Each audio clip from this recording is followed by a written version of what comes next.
کی جنگ میں حضور کی ساری بیٹیاں موجود ہیں.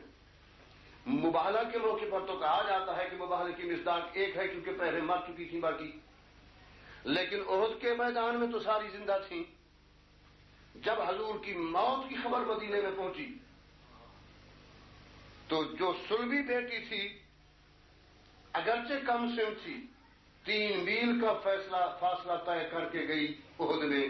جو اپنی تھی وہ 3 میل کا فاصلہ طے کر کے گئی. اگر وہ بھی بیٹیاں ہوتی تو تاریخ کہتی وہ بھی گئی تھی.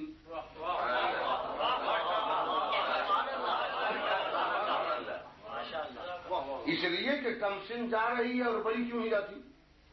معلوم ہوتا ہے اگر کوئی ہوتی تو جاتی.